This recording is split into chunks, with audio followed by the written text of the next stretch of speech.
are stories that connect us to ourselves and each other. These stories reveal who we are and show us the many vivid, wild colors of our truth. Welcome to Soul Wanderings, where we raise spiritual awareness and foster connections through these shared stories and personal experiences. And now, exclusively on KGRA Radio, I give you your host for Soul Wanderings Radio. Here's AJ.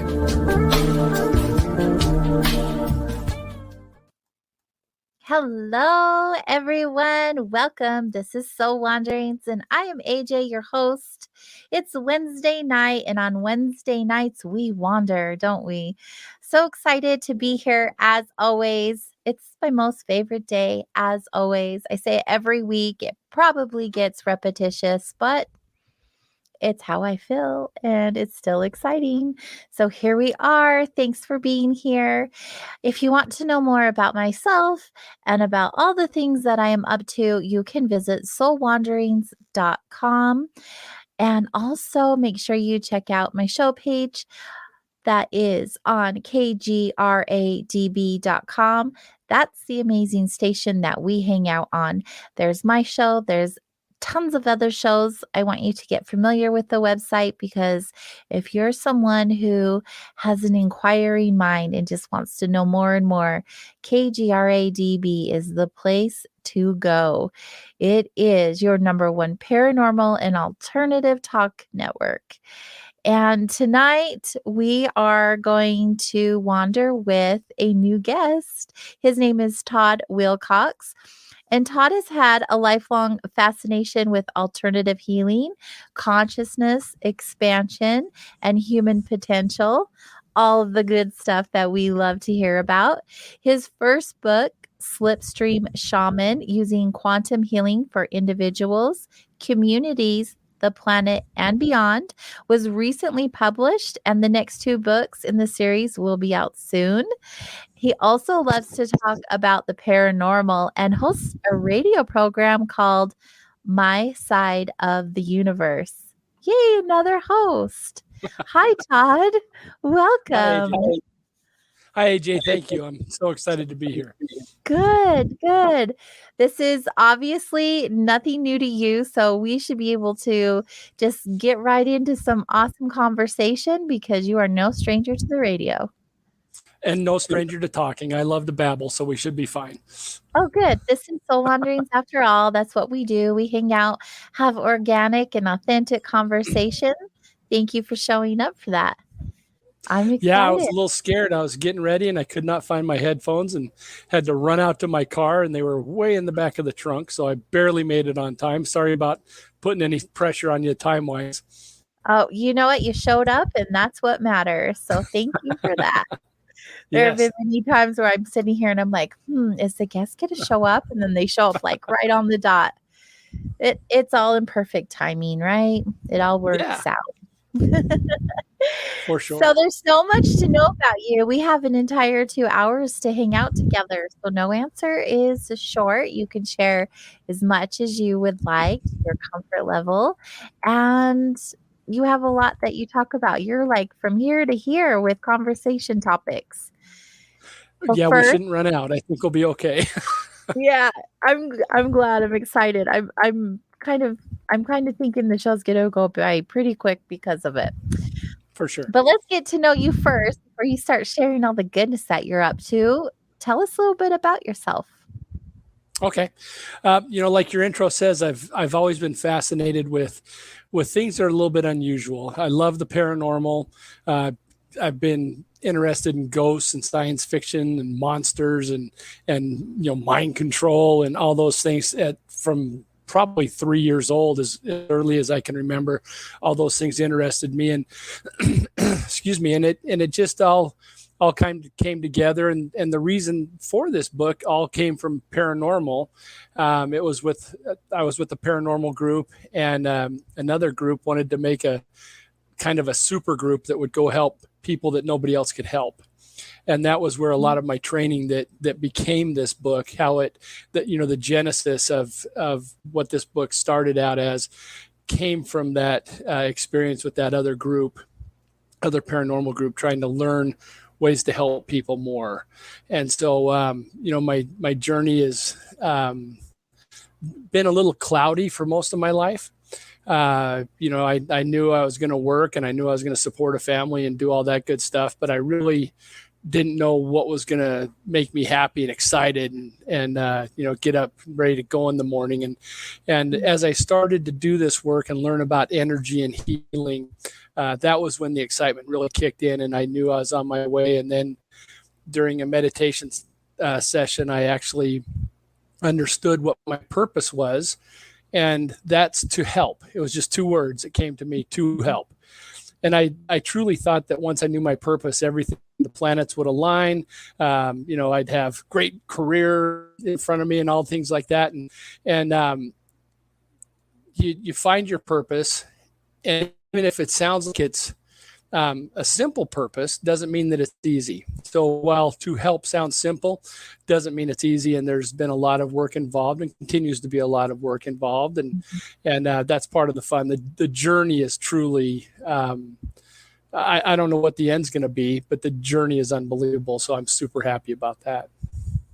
I really like to hear that, because being someone similar to you, where I do energy healing and I work with the public to assist them in their journey and their healing, you are so passionate about it. It does take a toll on you, but the excitement is always there because you're helping other people. Without question. I love it. There's times where it just revs you up. Like tonight after this show, I'm going to be bouncing off the walls. I know that for sure. Yep. I'm always like that.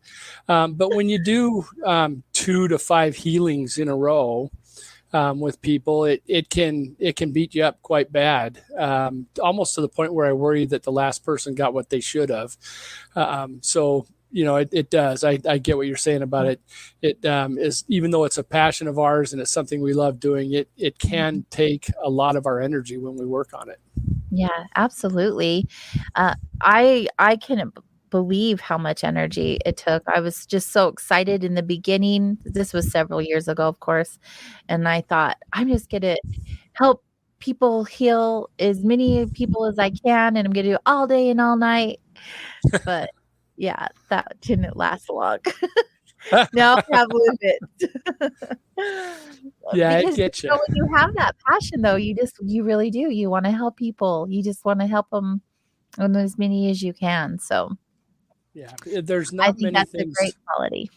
Yeah, there's really not many things more rewarding than when I do help somebody and I get some nice feedback.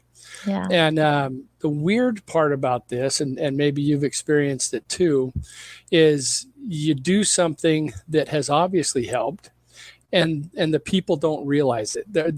It's when you're working in that realm of spirit and energy, they don't get it that you actually did something for them. A friend of mine, and it's a story in the book, he had a puppy he was about to put down because its liver was failing. They put a stent in it, and everything was going wrong with this dog. And he posted on one of the social sites, "I have to put on my big boy pants and put this dog down." And when I read that, I shot him a text and say, "Hey, wait a minute, hold on, stay home for 1 hour, please, before you go. Let me see what I can do." And we did a healing session for the dog. And before that hour was up, the dog had completely turned around. Things were going so much better with the dog that he didn't even take the dog in to be checked. Were just moments before it was time to put the dog down. I asked him how the dog was. Well, I kind of watched his postings, and magically the dog's better and everything's going well. And finally, about a week later, I go, "How's your dog doing?" "Oh, he's doing great. Yeah, everything's good." I said, "Do you remember that I was going to do a healing?" "Yeah, healing. Yeah, you were going to do a healing. But anyway, let's talk about this." And so sometimes they absolutely forget, and we have to put our ego behind us and remember why we're doing it. And and just continue to do it, even though you don't get that feedback that we all love, but sometimes we're not going to get it. And we just have to accept that and move on. Right, right. It's not always a position of getting a pat on the back. Yes. And some people, even though you help them, some people aren't in a space to know that they've received the help. Like, even though they are feeling better or they're better in A, B, or C, they don't want to recognize that's the truth because they're stuck in their story in their old ways. And that's frustrating as well. I don't know if you've had those experiences. Like, you can see the difference energetically. You've seen that they've healed in some way, but they're not wanting to receive that. Well, and we know quantum physics tells us that there's a thing called the observer effect. So just us working on them, there's going to be a change. And because of our intent, it's almost always going to be a change for the better. So in my heart, I know that I'm helping. It doesn't always show. The other thing, but many times it does. The other thing is, with this work, because it's in a place of spirit and energy, and our brains are in a place of physical, it's almost impossible for me to remember what I did while I was working with the people. I have to write it down immediately. All the stuff that I do takes place on a different plane. And if I don't make notes while it's happening and right after it happens, I'll forget what happened during the session. And I sometimes wonder if the same thing's going on with the people, that because we're doing this work on a different plane, that they don't realize exactly what we did and how it helped. And so it just doesn't dawn on them that we actually did help. And they don't have the benefit of all of our coincidences. When I first started doing this and started helping people, maybe it's a coincidence that the heart medicine worked. Maybe it's a coincidence that the dog just became healthy as soon as I started working on it. Well, maybe it's a coincidence that this happened. Maybe. Pretty soon there's so many coincidences, so many things. And I forgot to turn off my phone. I'm so sorry. There's so many things that stack up. You have to say, yeah, I was a part of that. And it's not just other things. And I'm not saying that the work I do is the sole reason these people heal, but I think it might be that straw that breaks the camel's back, that final thing that they needed for the medicine to finally work, for their body to accept the medicine, for, whatever the case may be, that the work we do maybe just be that final thing they needed, the energy going in the right direction and spirit going in the right direction for the healing to take place. Yeah, I agree with that. Absolutely. Before we get further, we've just jumped right into the healing part. What type of healing do you do? What do you offer, Todd? Okay. So the healing I do is remote healing. It's energy healing. It's, I don't know, it's shaman work because it's dealing with spirit and energy, but I don't know if what I do has a name.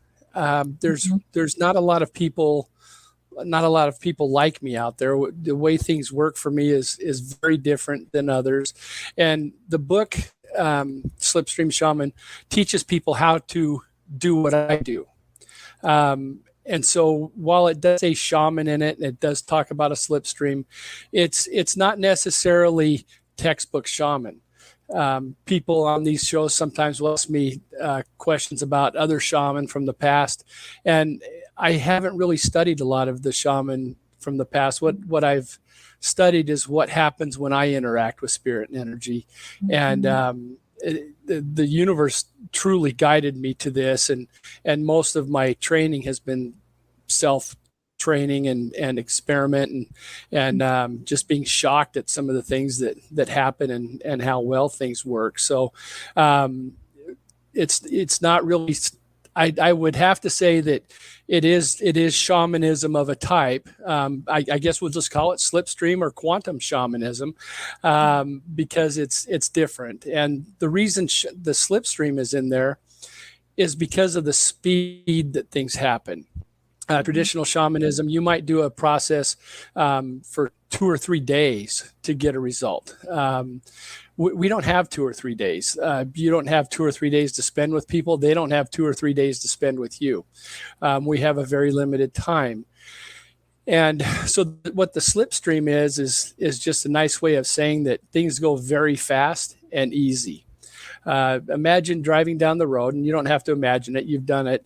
You're on the freeway, and for you, you're on I-15, and a semi goes past you, and your car gets pushed off to the side and then sucked back over as it goes by.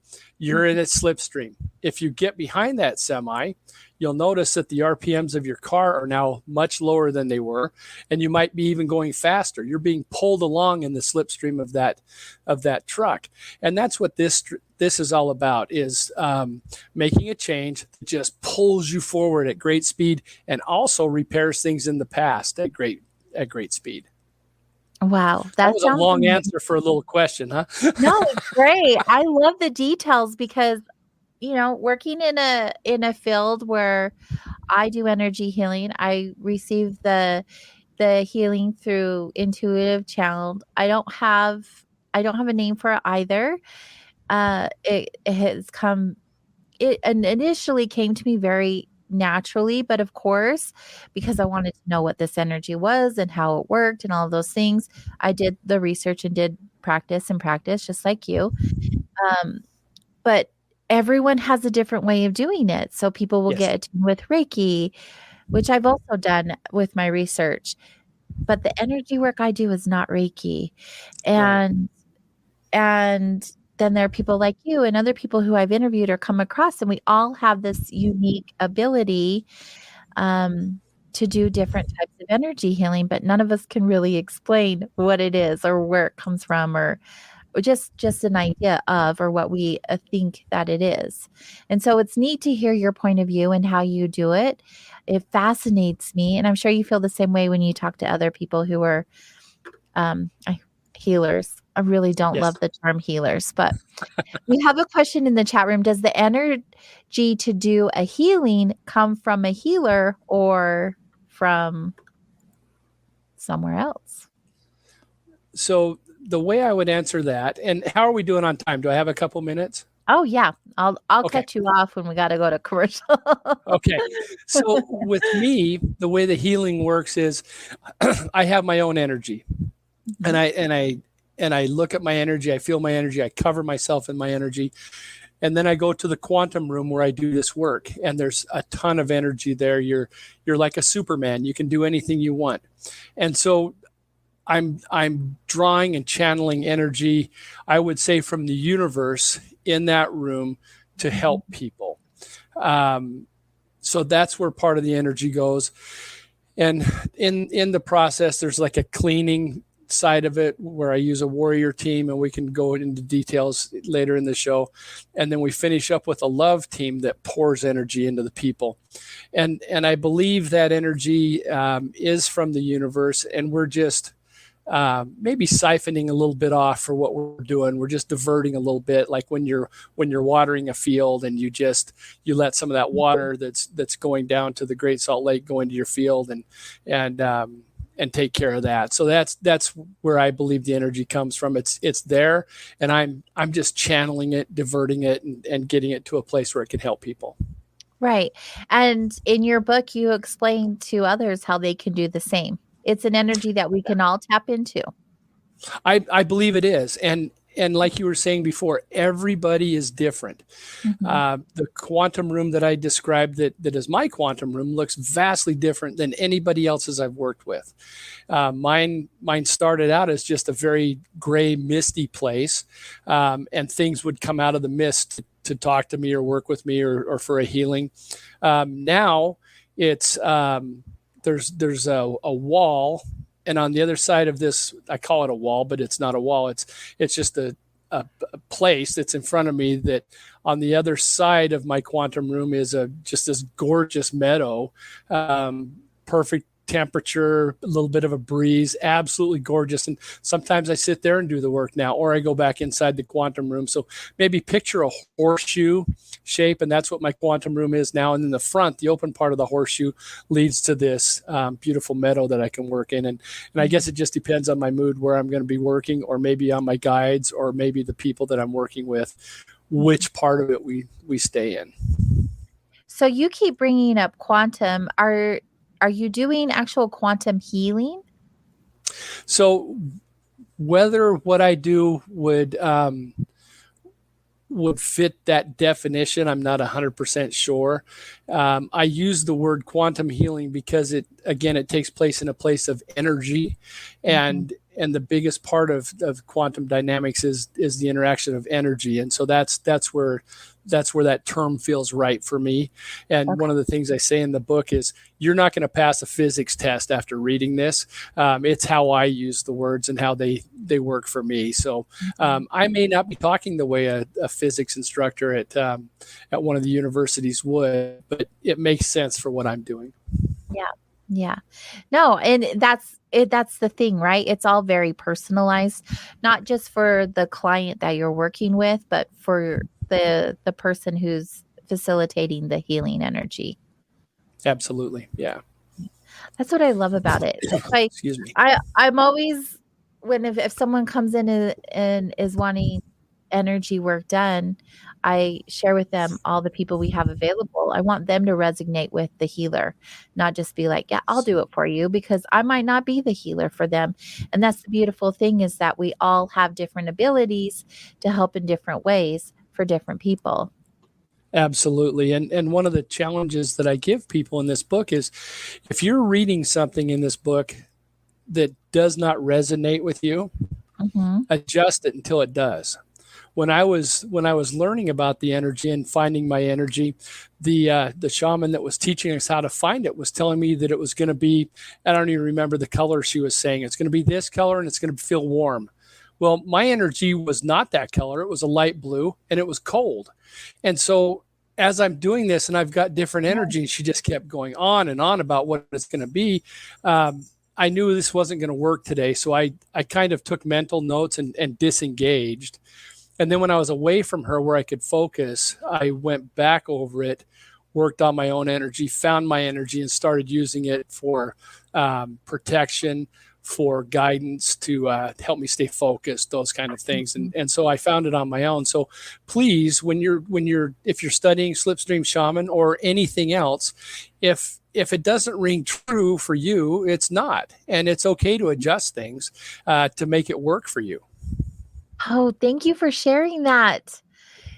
I love that that's your belief. I am so, I don't want to say stern, but I kind of am, because people will come in and think it needs to look and be a certain way. Yes. And it doesn't. It absolutely doesn't. We are all so unique from each other, and it gets to be the way it feels good for us and resonates for us. Yeah, and there's one of my favorite movies, A River Runs Through It, for those of you that have seen it. There's a part where the dad and the boys are fishing, and the dad had always taught them, here's the cadence you use, and he had the metronome going, and you had to do it a certain way. Well, the younger brother, he found his own rhythm and had great success with it. And I'm getting goosebumps thinking about it. But that's what I love seeing, is when people find their own rhythm, find their own energy, and just run with it. I absolutely love that as I watch them grow and develop. That feels so good when you share that. I resonate with you so much on the way that you view things and the way that you're experiencing working with your clients. It's so good. And you talk about so many other things, which we're going to get to. I'm really excited.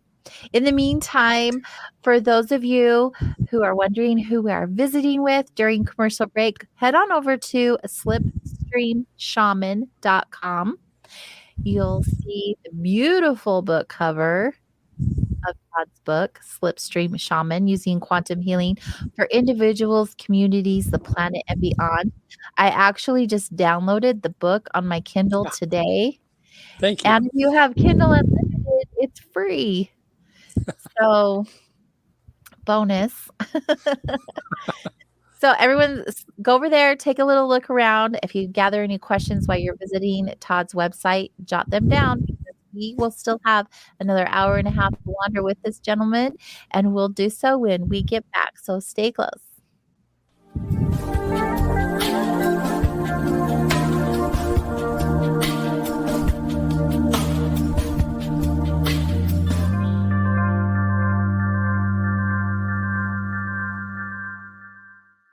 Hey members, the new KGRA DB app is now available on iOS and Android devices. Gain on-demand access to any KGRA DB programming. Download any show directly to your mobile device to listen or watch on the go. Go to the App Store and search KGRA DB.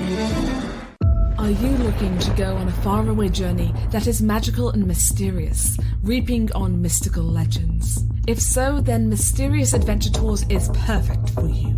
Imagine a voyage to explore ancient mysteries of Ireland, haunted majesties of Scotland, or their chilling Birth of the Vampires in Romania. These small, esoteric getaways are limited and do feel vast. So, go to MysteriousAdventureTours.com and book your trip soon. Hi, I'm Austin Butler from Baz Luhrmann's new film, Elvis. Tomorrow, all of America will be talking about Elvis Presley.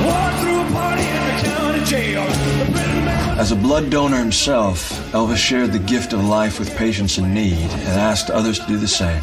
We're encouraging you to give blood this summer. Please visit redcrossblood.org/Elvis movie today to learn more.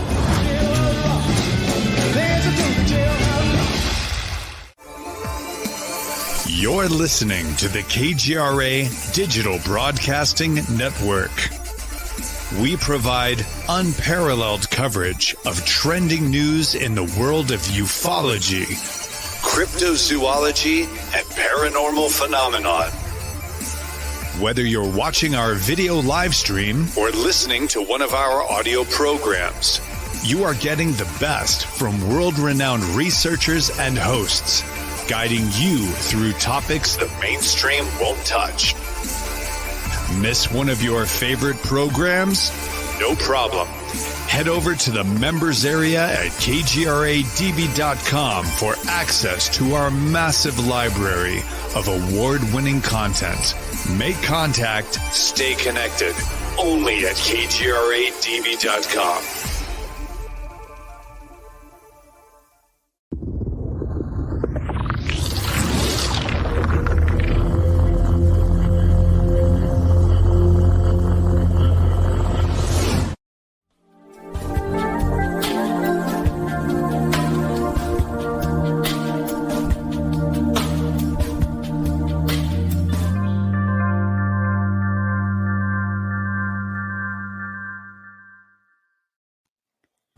Hello, everyone, and welcome back to Soul Wanderings. We are here on kgradb.com, your number one paranormal and alternative talk network. Tonight, we are hanging out with Todd Wilcox, and we've been talking about energy healing. It's a great topic.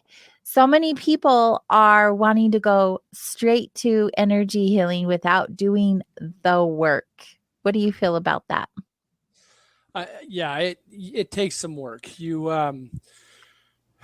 do have to practice. I have a very good he's a great friend now. We met doing my radio show, and he is a Reiki practitioner, and he's learning other things. And we work together quite often to team up what we're doing, and he's understanding that it does take a lot of work, and he's spent a couple years working on his practice before he actually started working with people that he didn't know. And I think you need to do that. You need to spend some time. I've been doing this for about 15 years. Over the last 5 is when it really took off, but it took a while because I am self-taught, and it's just what the universe shared with me.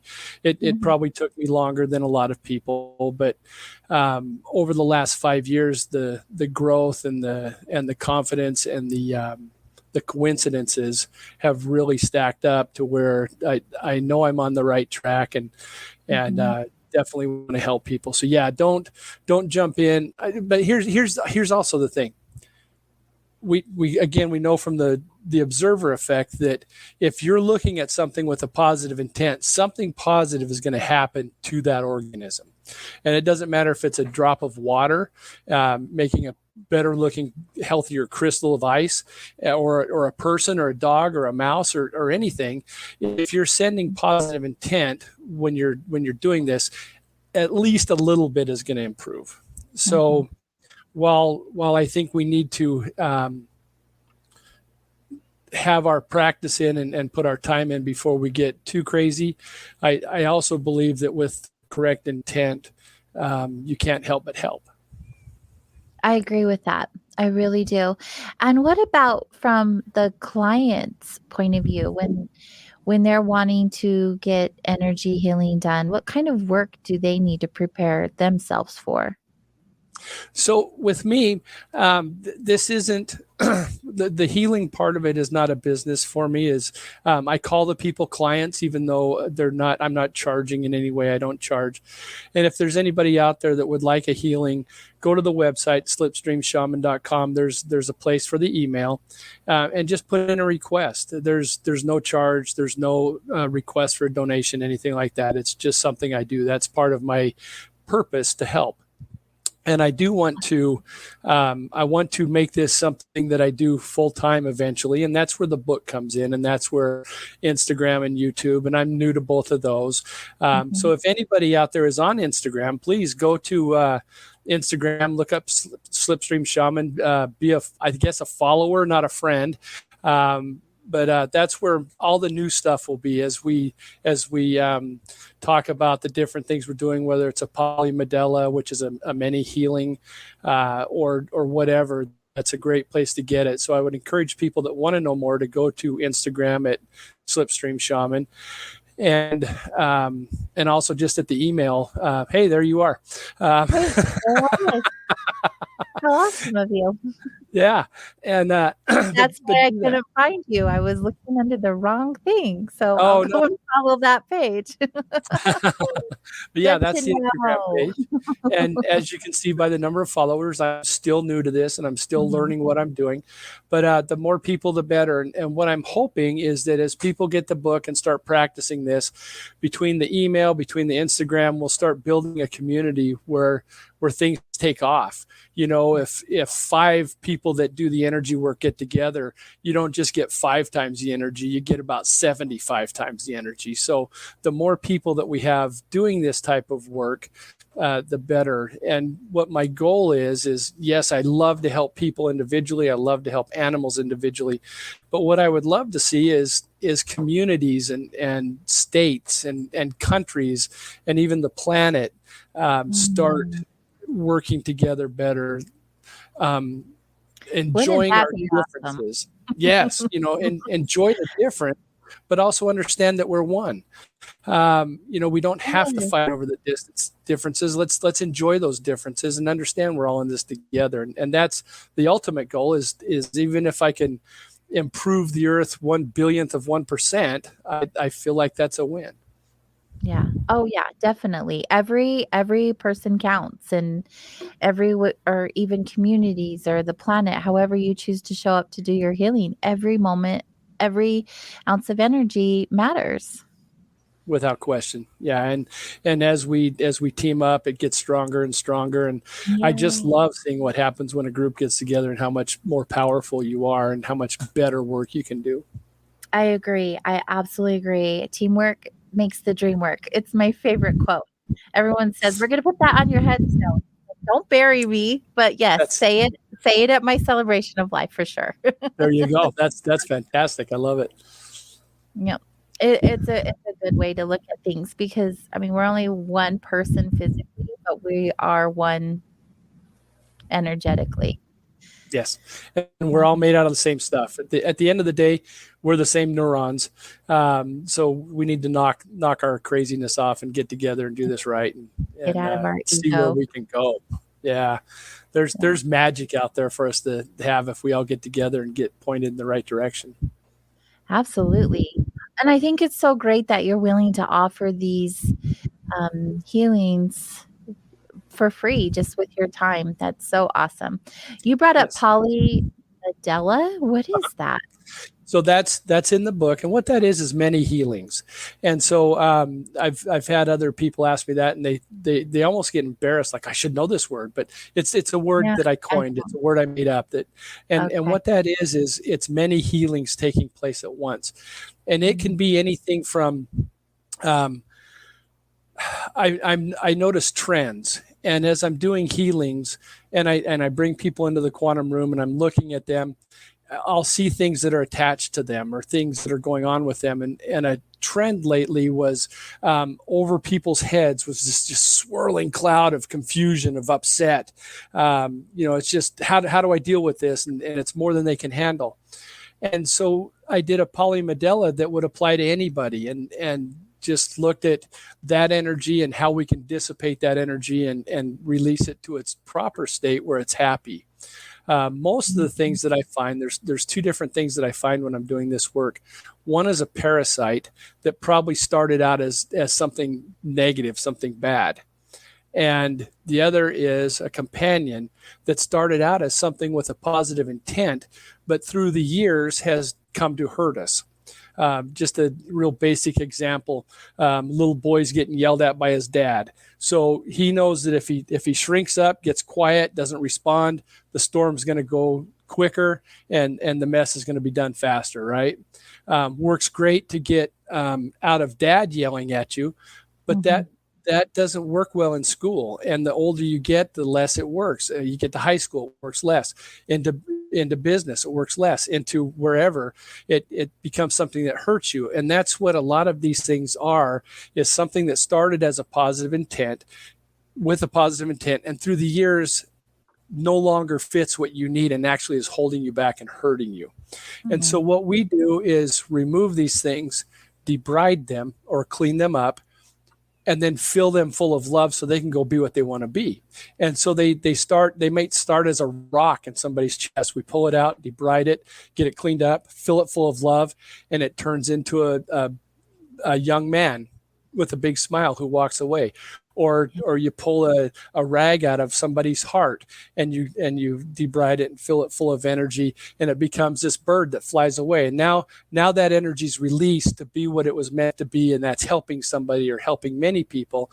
And that's what we're doing, is releasing it so it can go do its thing and be happy. So good. When you say filling up with love, what does that look like? What does that feel like? Okay, so what there is, let me just back up a little bit. I hope I muted that. Had a little bit of a cough, but my process is three things happen when I'm working with I call them clients, even though I don't charge them. Three things happen. The first thing is, after they're in the quantum room with me, I have a team that I call the warrior team. And that was started when I was learning this work to go help people that were having trouble with paranormal things, ghosts they couldn't get rid of, or they might think they have a demon on them or something. And so I had a warrior group to help me with those things. And really what the warrior group is a team of things from my past that help me find problems with people. So the first member of my warrior group was a little dog that I had named Desi, just a beautiful little beagle that was just ferocious. And she was super loving to people and protected and loved her family. But if you were a dog that didn't belong in the yard, you were in trouble. If you were a rat, you were in more trouble. If you were a snake, you were even more trouble. And I couldn't have had a better thing to help me in the quantum room, because she also had the best nose I've ever been around. She can sniff out anything.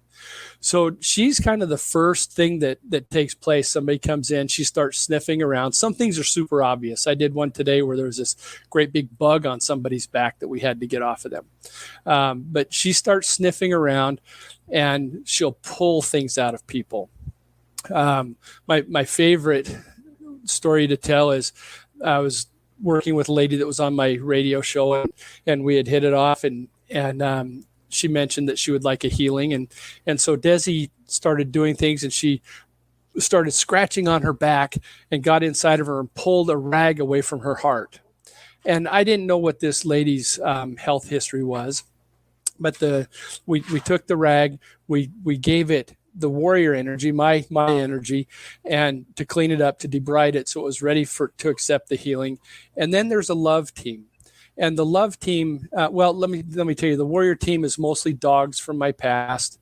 an uncle of mine that was a Marine's Marine. And then just a few other, horses have come to help. There's a rat that helps. There's a giraffe that just started showing up. I don't know where the giraffe came from. It wasn't from my past, but it's really a strong spirit animal that really helps us.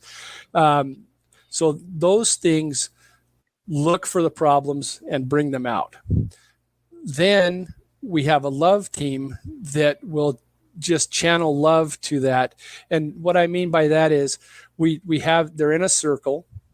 And if you ever saw the movie Quantum, or the TV show Quantum Leap, when he's standing in that chamber and it's just energy and air coming up past him, it kind of looks like that. There's tons of white energy coming up from below, and it goes through people or things until they're absolutely full of love. There's no room for hate or sad or pain or anything like that. We just fill them so full of love that it flies out of them. And many times when it flies out of them, it goes to family members that may be hurting as well. But the love team gets in a circle, and it consists mostly of an aunt of mine who by coincidence was the wife of the Marine's Marine. You had the toughest guy in the world and the nicest lady in the world in the same house. And I was so lucky to be a part of their life. And then there's a couple dogs that were from my past. And sometimes dogs and things from the love team will go over and help. From the warrior team will go help the love team. And they just overflow whatever it is with love until they're correct state, their correct energy state.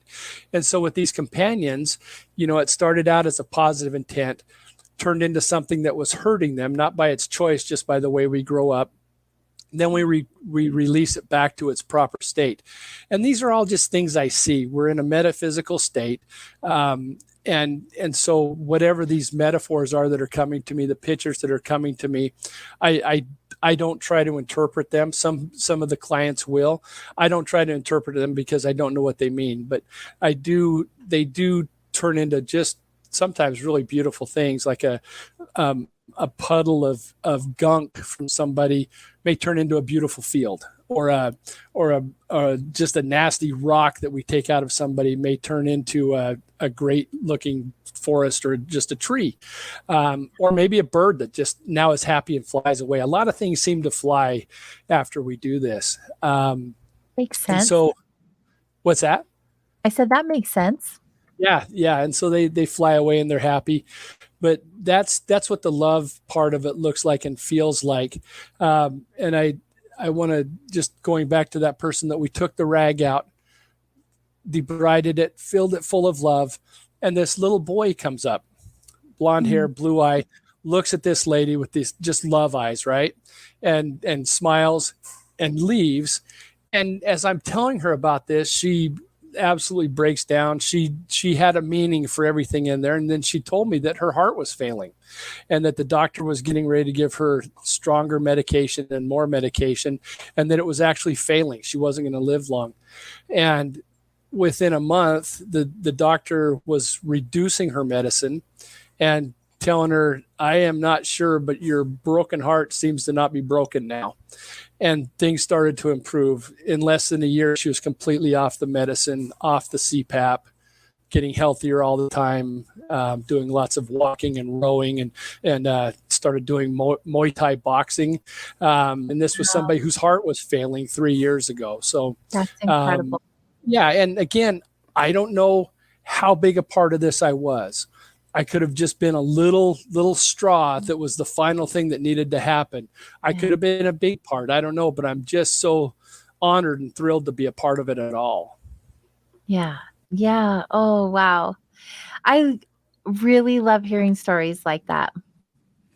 They remind me of my purpose and the community that I surround myself with, like why we're here.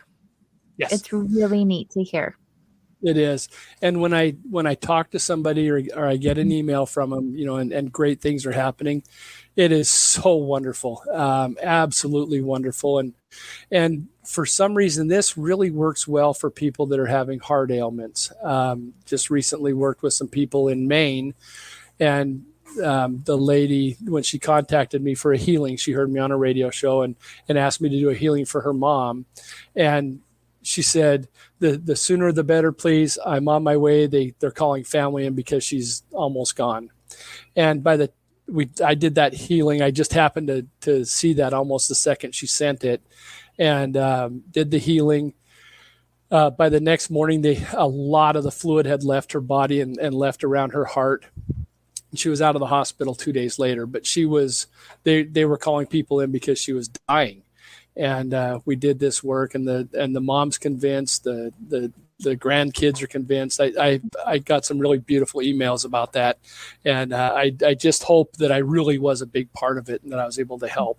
But heart things seem to be a good one. There's a story in the book about a guy named Ron, and that's the only real name I use in the book is Ron, and he lives just outside of Price, Utah, and his heart was failing. Almost 5 years ago now, his heart was down to 13%, and it's not much more than that now. They gave him, a couple weeks to live 5 years ago, and he's still going. And every once in a while we do another session. And his problem was parasites. There were things feeding off of him, and as we got those things off him, his body was able to at least withstand where it was and not die. It's incredible. What's it like for you when you're in the actual, I'm going to call it a session, like while you're doing the healing? I know you said you had to take breaks and write things down so you didn't forget, but where do you go during all of this? Okay. So when I'm home, I have the coolest man cave in the world. I built a Captain Kirk chair that has lights and all kinds of stuff. And that's what I do it from. And I've got a dinosaur footprint in front of me, and I've got all these wonderful things in there. It's my happy place. Lots of books. It's great. And I do that there. When I'm not there, any chair will do. And so my body is in this physical realm while I'm doing it. My mind, I guess, is still here, but there's something above my mind that's doing this work. We'll call it spirit. And so I'm typically in the quantum room, and the person I'm working with comes to me, and time works absolutely differently there. Time is kind of jumbled up there. And when I write the experiences down, you'll read future tense, present tense, past tense in the same sentence. Makes my editor crazy. She'll tease me about, is English even your first language? But those words are correct for the story, because just the way time interacts there is so different than here. It's not linear. It's like a bowl of spaghetti. Everything's touching everything. And so the time is different. And the neat part is, I recently did a healing for somebody, and I told them, we'll do this on, say, Wednesday at 10 o'clock. Well, I wasn't able to. I didn't do it till Thursday. Wednesday, he was feeling everything that happened, even though I did the session the next day. But because of the way time works, it didn't matter. It still got to him when he thought it would. The healing started then. And, it's a little bit of retrocausality, which is another thing that I love. But yeah, when I'm in that quantum room, it's that room that's mostly mist. You can't see very far in it, except for the part that's now open to that meadow. And things will come to me. A guide will come to me. I have different levels of guides. I have 3 very high level guides that I work with mainly for me. I hate to say below them, but a different level is my 2 animal guides, my animal spirit guides. One is a bull elk, the other is Sasquatch, of all things, a female Sasquatch, and then below that, and again, I hate to say below it, but on a different level, are all the animals and people that help me in the actual session, the nuts and bolts, the things doing the work.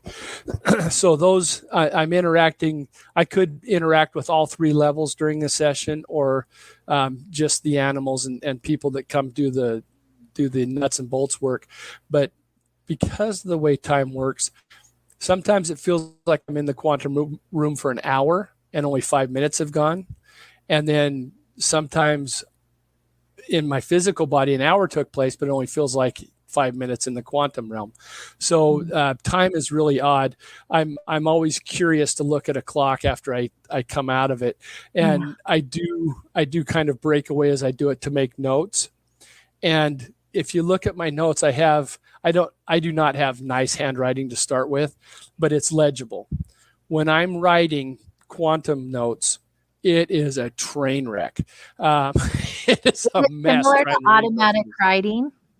It's kind of an automatic writing. My hand's a mess, and I'm just getting key things down so I can remember it, so I can clean up the notes and send people a briefing of what took place while we were doing it. If I wait even 5 minutes, I won't have anything. So I'm doing part of it while I'm going, and then part of it at the end to put it all together. But it is hard to read, and I don't know if anybody could decipher my stuff but me. It's that bad. But I can look at, if you just put down 2 pages, I'll tell you that's normal. That's quantum writing, because it is so different than normal writing. Yeah, that's quite interesting that you just are able to. I'm trying to find the words. You're writing things down, but you're still in this state that isn't here. Yes. You're somewhere else. And one of the things I'm looking to do is find a dictation program that I can use where I can just say these things and it'll write it for me. I don't have the time or patience to go back and listen and write it down or type it.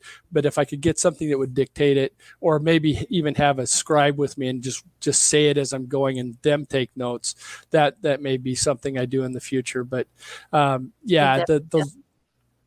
less I break away, the better off it is. But I do have to have those notes, or I just don't have anything to tell the people.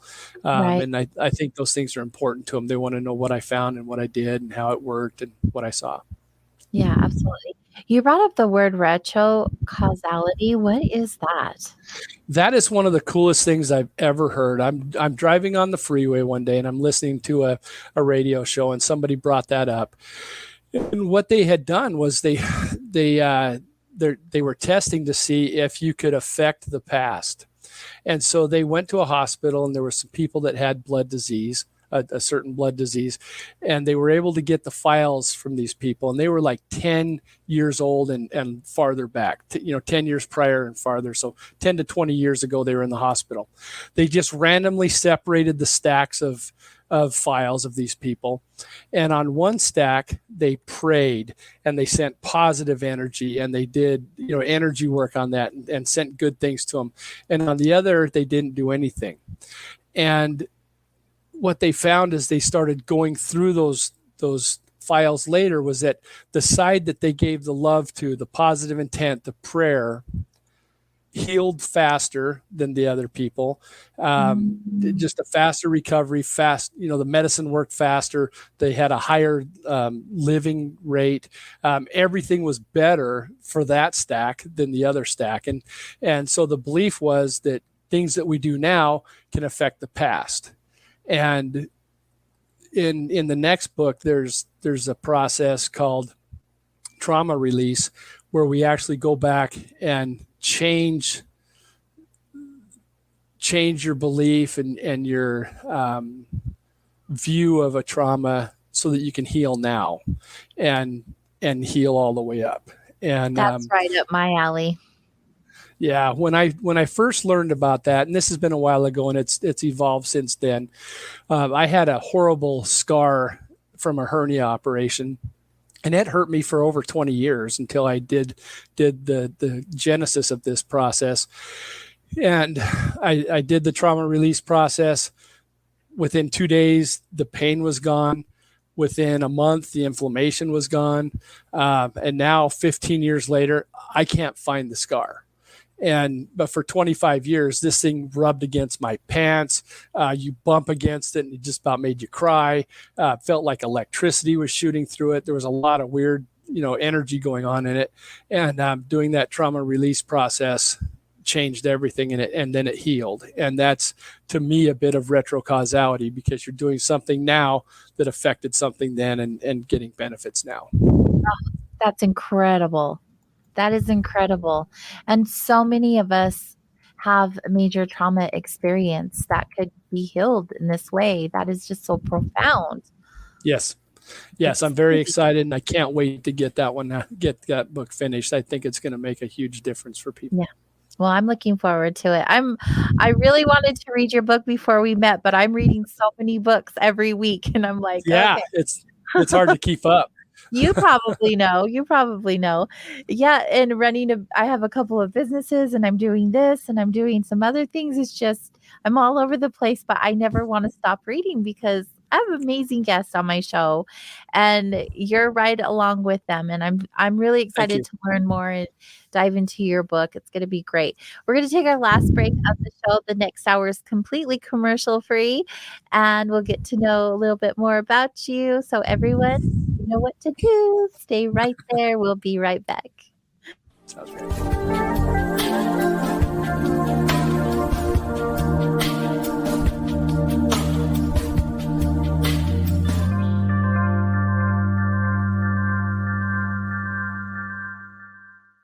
Hey members, the new KGRA DB app is now available on iOS and Android devices. Gain on-demand access to any KGRA DB programming. Download any show directly to your mobile device to listen or watch on the go. Go to the App Store and search KGRA DB.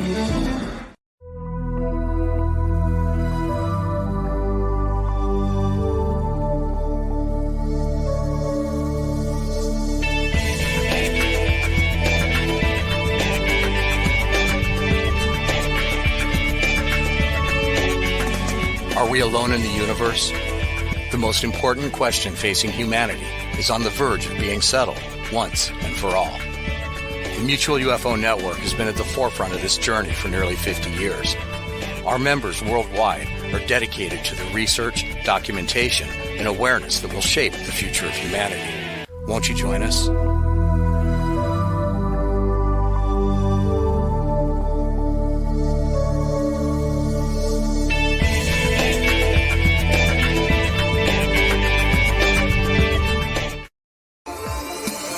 You're listening to the KGRA Digital Broadcasting Network.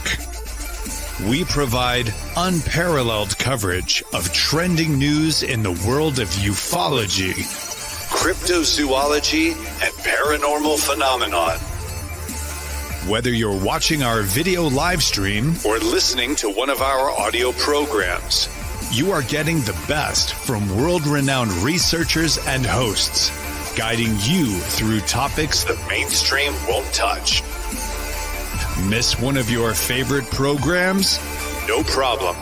Head over to the members area at kgradb.com for access to our massive library of award-winning content.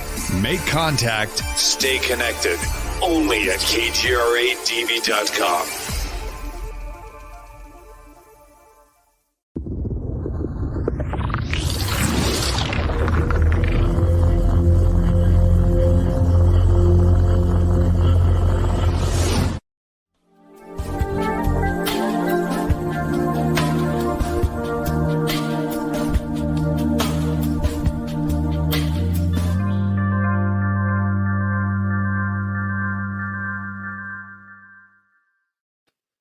Hello, you beautiful humans. Welcome back to Soul Wanderings. If you haven't checked out KGRADB yet, then you're missing out, because there is a lot of things going on over on our station where Soul Wanderings is hosted. Your number one paranormal and alternative thought network is a place where you can meet other people who are like-minded, who are out there asking the questions, wanting some answers, wanting to learn more, wanting to build those big, beautiful brains of theirs. And there are literally shows hosted every single day. We have all kinds of stuff. I've been doing my show for almost 6 years now. Next month, crazy, but Wednesday night is the Soul Wanderings night. Wednesday also looks like it's the busiest day of the week here on the station, but there's new shows happening all of the time, and I highly encourage that you go and check it out. Also, what you see when you just head on over there isn't always what you see, because behind the door of the members only area, there's a lot more for you to partake in. And you can actually save 30% off by using my promo code SOUL21, SOUL21. That gives you 30% off your annual membership. That's a big old savings. So I hope that you definitely use the promo code and go to the members area. They have so many amazing plans for the future to be adding more and more content for you. So tonight we are hanging out with Todd Wilcox, and I'm really enjoying our conversation. First of all, welcome back, Todd. Thank you for being here. You're on mute, darling. It happens to all of us. Technology, man. It's a good time. And that's why I love being in the studio, because I have someone telling me what to do. Yeah, nice. I need somebody to follow me around and do that. Yeah. Oh, right. I'm always saying I need an assistant. At some point, I'm just going to need an assistant. I can only do so much in one day. And I'm always looking for that 25th hour. I'm like, oh, I just need one more hour. Just one more hour. The days just aren't long enough. But thank you for being here with us. Todd is the author of Slipstream Shaman, using quantum healing for individuals, communities, the planet, and beyond. He actually teaches you how to tap into this energy and use it in your life to help yourself and other people, which is incredible that you're willing to offer this information up and share it so that we can all help each other out. It's really what life's about, right? It is, and that's what drives me. That's what my purpose is. My passion is to help, and this is how I found that I can help the most. And like I said, it's I do the healings for free, and I do get behind from time to time. I'm just barely catching up. I was about 11 days back. So if anybody does ask for a healing, I'm probably a week out. So don't feel bad if I don't respond to you quickly. I respond to every single one, but sometimes I was almost 2 weeks behind not too long ago. So sometimes I get behind, and like I said, be sure to go to the Instagram and get signed up there, be a follow, and you'll find out what we're doing all the time and always know the updates of what we're doing. That's where most of the updates will come, and there'll be some free videos for training on YouTube. I'm just getting used to all the technical things. As you know, I can't figure out a mute button, but I'm getting better at the other stuff. So the best of us. There have been times I've started talking on the show and didn't even know I was on mute until the chat room blew up. Like, hello, we can't hear you. And that's much better than thinking you're on mute and not being when you say something. Absolutely. Yes, absolutely. I agree. So first hour, we talked a lot about the energy healing and the way that it can help someone, and the way that it is so purposeful to you. And you wrote an entire book about it. What was your passion behind sharing the information? Like, why would you write a book about what you did? So as I'm doing this work, I kept getting the feeling that this is a gift and that I need to share it with people. And for some reason, I felt that I should not charge for it. It should be a gift. Since it's a gift to me, it needs to be a gift to others. And so I should not charge for the healing.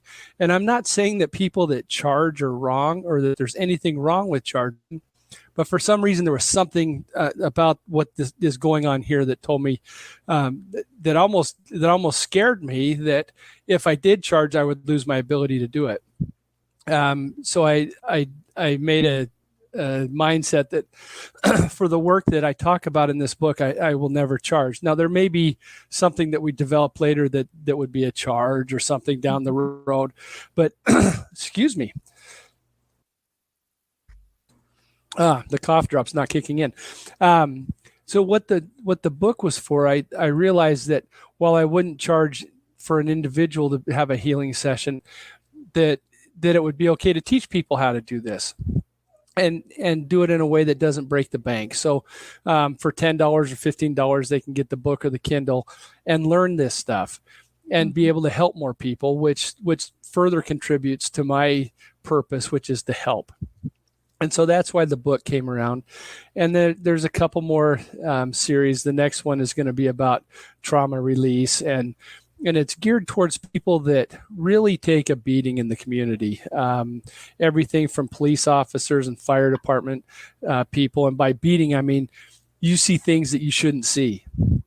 You're at a traffic accident. Nobody needs to see that kind of stuff. You walk into a very bad domestic thing. Nobody should ever see those things. And so it's healing that kind of trauma. And it's not just them. It's people that work in the medical field that see these things, and people that work in retail and restaurants are not immune to this. They are treated. They're treated wonderfully by a large portion of society, but there's some people that really abuse them. And you can have 100 people tell you what a great experience it was and what a great job you did for them. But then you have one person just go off about something that you had no control over. And it taints your entire week or month. And so I want to help people get rid of that kind of trauma. And that's what that next book's about, is just getting rid of that trauma and moving on and not having that stigma, that taint on you, and being happier. Oh, that's awesome. I'm so excited for that one. I am too. I really, it's so needed, Todd. It really is. And working in the field that we do, we see a lot of that. So it's neat that you stepped up to the call and you're going to be offering that for us to learn. It's so awesome. And maybe just remember, everybody, the next time you're at a restaurant or a retail place and you're in long lines, don't get mad at the people that showed up. They showed up. The reason that there's long lines and slow food delivery is because the people that were supposed to be there that didn't show up. Be nice to the ones that did. They're doing their best. I agree. Great message. Yes, absolutely. And we never know what anyone's going through. It doesn't even matter if it's in that atmosphere or if it's a serviceman or woman, just an everyday human. We all are going through something that's heavy, and it's just good practice to be nice to everybody, because we just don't know what's going to break them if we didn't. Yeah. Earlier in the show, I talked about the companions starting out as something positive, trying to do something good for you that evolved into something that hurt you later. There's other things, parasites, and I wonder, I think some of those things started just from something bad, but they could have been started from something as little, and I say a little, which could be big, but you think about for those of us that suffer from road rage, I really want to get better at being nice when I drive, because those thoughts, those things I yell, usually by myself, might be the seed that one of these parasites grows from.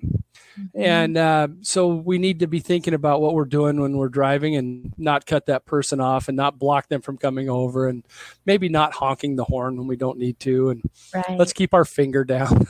Take a deep breath. Take a deep breath. I'm telling you. Go ahead. I was going to say, you've spent some time in Utah. I'm sure you've had a lot of practice on the patients. Oh, well, I'm the crazy guy that needs to keep his finger down. And so I'm talking to you about all those wrong things that I've done. And I really want to be a better person. And I do try to be patient. And I find that old country music helps me be a little calmer. So that's what I usually listen to when I drive. Find the music that helps you relax. Right, exactly. Don't get too relaxed when you're driving, but yes. Yeah, don't sleep, but be calm. It's so true. When I saw that did you live here in Utah or are you from Yeah. Utah? Yeah. I've been in Utah. I've had a home in Utah for a little over 30 years. I'm just Oh, working out of state right now. And wow.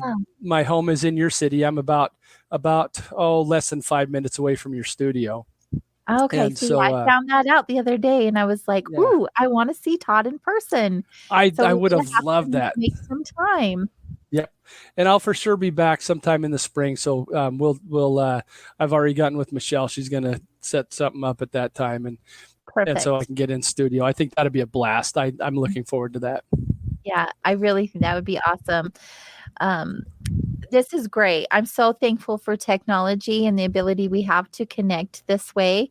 Being in studio is a whole different experience. I really love the one-on-one interaction and the Yes. energy of it all. It's really good. It changes the energy. It really does. It And does. even though, we're able to talk to somebody on Easter Island for these interviews, or Ireland, or anywhere in the world, it's still, there's something magic about having people right in the studio, and you can talk, and maybe they show you a Bigfoot plaster cast, or Yeah. whatever the case is. So yeah, being in studio is magic. It really is.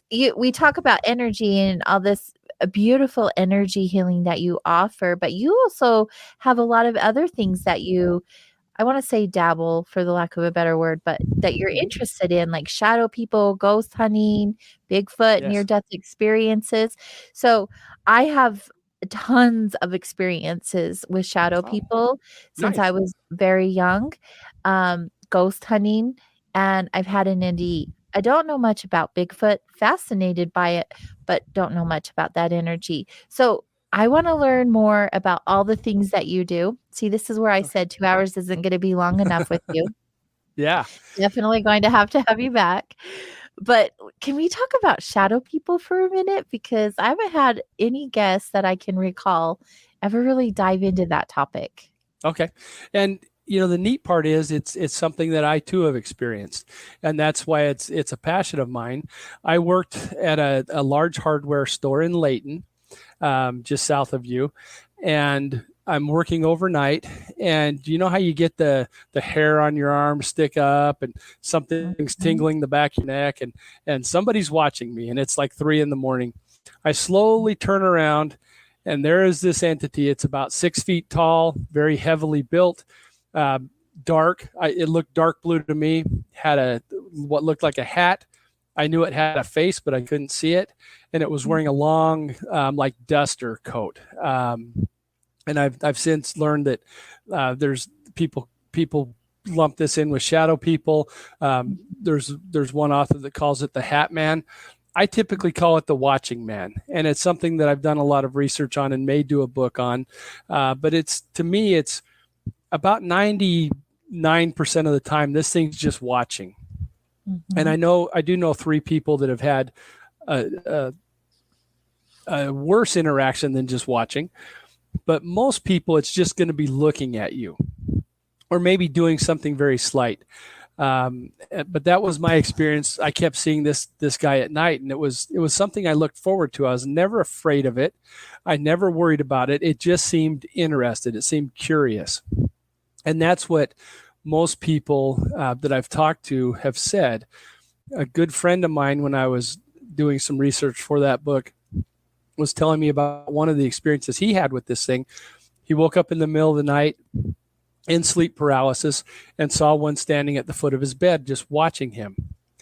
And then it said something to the effect of, "I am you," and then basically walked through him from the foot of the bed to the wall behind him where his head was. And my friend's perspective changed from laying in bed looking up to standing over him, looking down at his body, and then out the room. He took that thing's place. And his belief is that entity is an aspect of himself from the future that's checking on him, or it may be something in more of a spiritual form, but he believes that was him. Wow. And so I wonder if that's the case or not. It's one of the things that's tough with this field is a lot of people say they do the scientific method, but they don't understand. Just because you're using electronic equipment and recording things doesn't make it scientific. The scientific method is about replication, and it's hard, if not impossible, to replicate most of what we're investigating in this field. But most shadow people I find just watch. I know one person that has a little boy. He saw one dance across the room while he was supposed to be in bed, but he was up watching TV, and he watched the shadow person dance across the room behind him. And there's just all kinds of good stuff. And then I know 3 people that have had bad experiences with them. And here's something very odd about that. Every one of them I would consider alpha males. These are guys that run into trouble. They're all retired police officers. They're afraid of nothing, and they witnessed shadow people that scared them to death. And I mean, these guys are afraid of nothing. So if it scared them, something was going on. Definitely. Well, notoriously from all the podcasts and all the books I read, all the things regarding shadow people, they're a heavier, darker energy, and they are scary to a lot of people. I've never had that experience where they were scary. I've always felt actually pretty protected by them. Exactly. And that's been my experience, my personal experience. And then talking to most people, that was their experience. And I'd say it's got to be in the 99% range, has been either positive or neutral when they have these experiences, and the scary things, the glowing eyes and choking you. I think those are to sell books and TV shows, to be honest. Yeah, you're probably right. So you don't find them like worrisome or dangerous in any way? I really don't. And when I talk to people that have had those experiences, that's what we talk about. And I ask them, tell me what you felt. Tell me what you saw. Yeah, this thing's big. It's scary, but it wasn't doing anything. It was just watching you. Yeah, they just watched. But I was doing a timeline healing of mine. It's been about in the last 6 months, and I traveled back to a time when I was a little boy, in our basement in Bountiful, and that was where I played a lot if I couldn't be outside. And I had one of those little rocking horses with the springs that you could really make go fast. And I watched a lot of Westerns, and they were always running the horses fast, so I'd do it fast. And I can remember, and I haven't remembered it for decades, but as I was doing this timeline work, I'm back in that basement riding that horse like I'm the Lone Ranger or something, just really riding it hard. And there's about 12 of these things down there in the basement just watching me. Mm-hmm. I didn't have a care in the world. It was just something normal. I wasn't scared. They did nothing to frighten me. The energy didn't feel bad, and I pick up on energy. I always have. Mm-hmm. So I would say, just like anything, there's some bad things out there. Mm-hmm. But overwhelmingly, the number of people that I've talked to have had positive or neutral experiences with these things. What was your experience? Well, ironically, I had my first experience with shadow people in the first grade in Bountiful. And North Salt Lake, I was on the border. I mean, they're all pretty much the same. And similar experience. They were in my bedroom at night.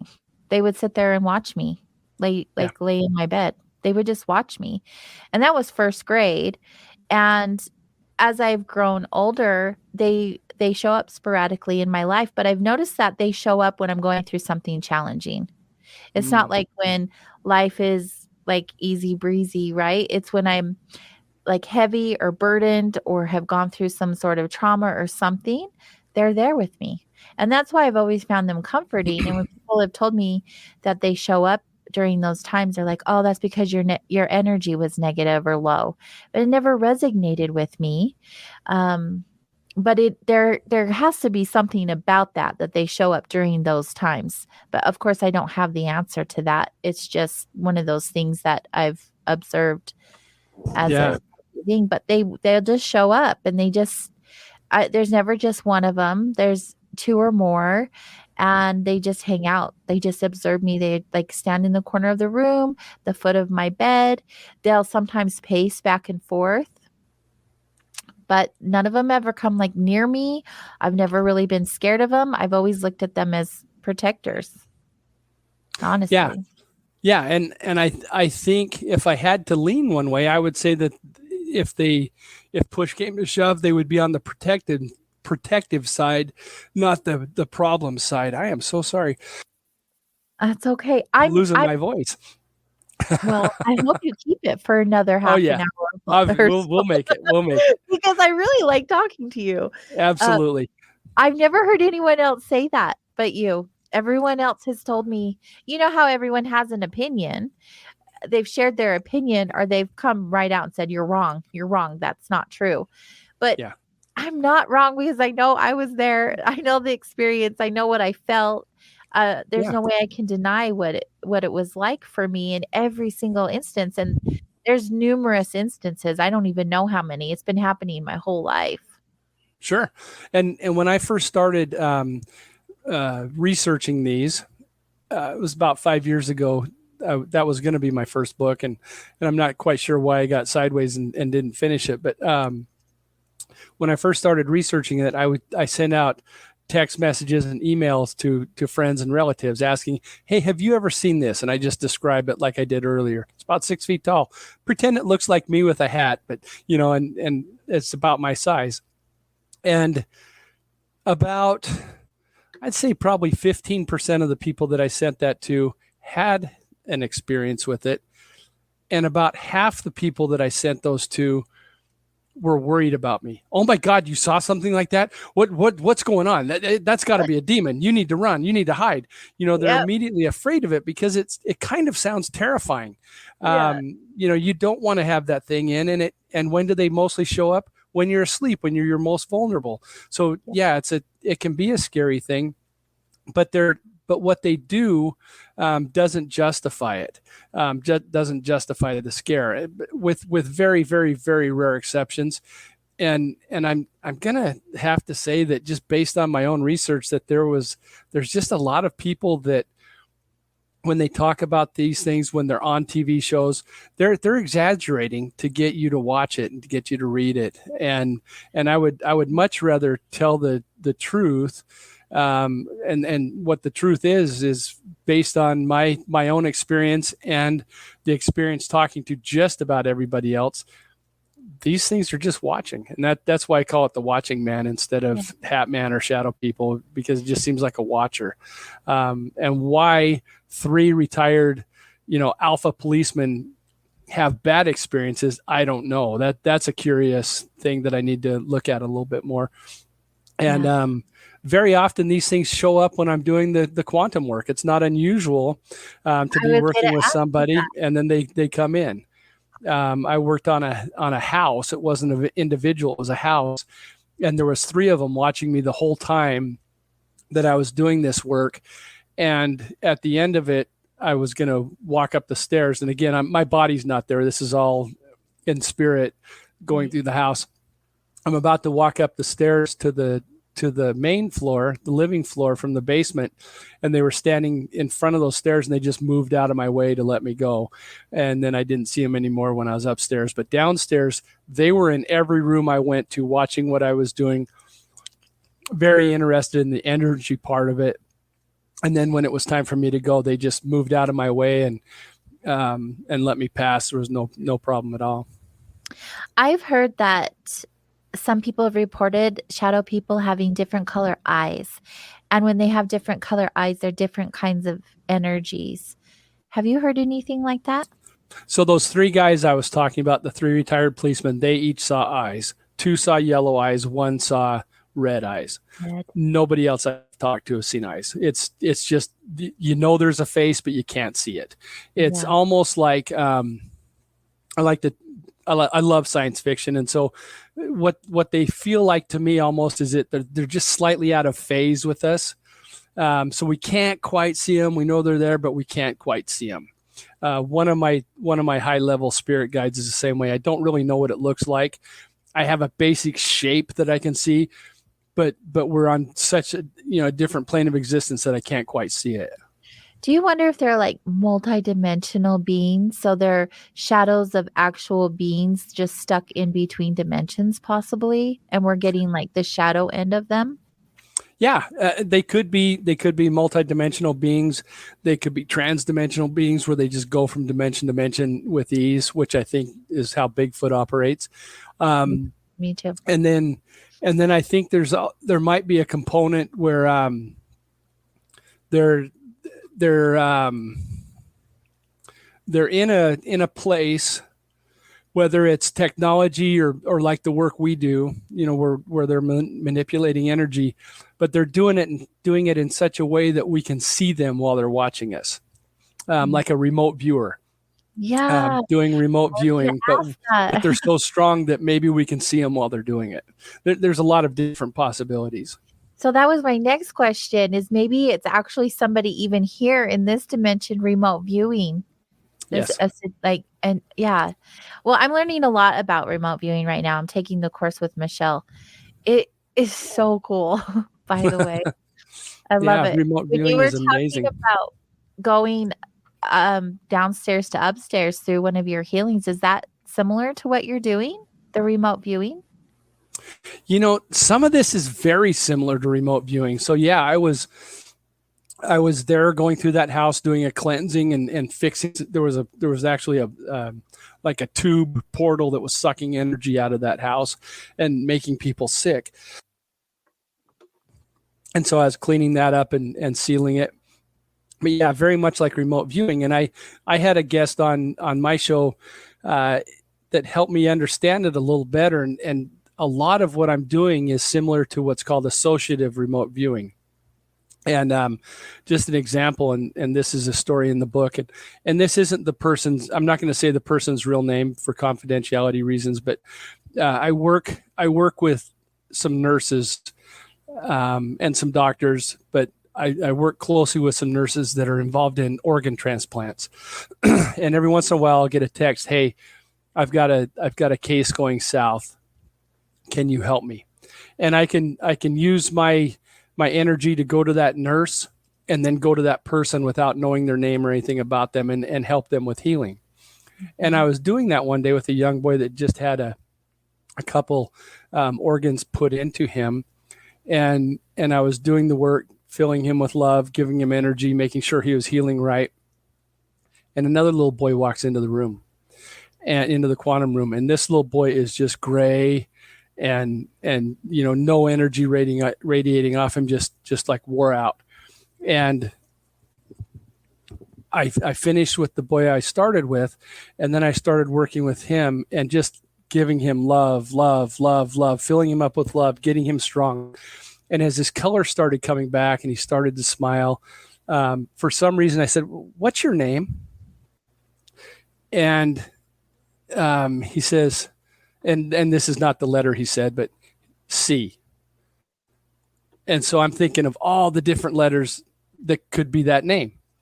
And I'm saying them and my ego's taking over. I'm like, I'm going to get a name. I'm going to be cool. I'm going to tell everybody that I was able to interact and all this. And I said, "So what's your name?" C. Just kept saying C.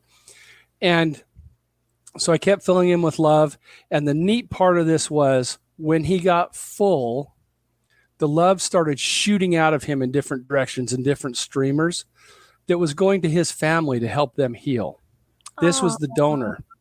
And so this was the young man who had passed that they took the organs from. And now he's healing his family.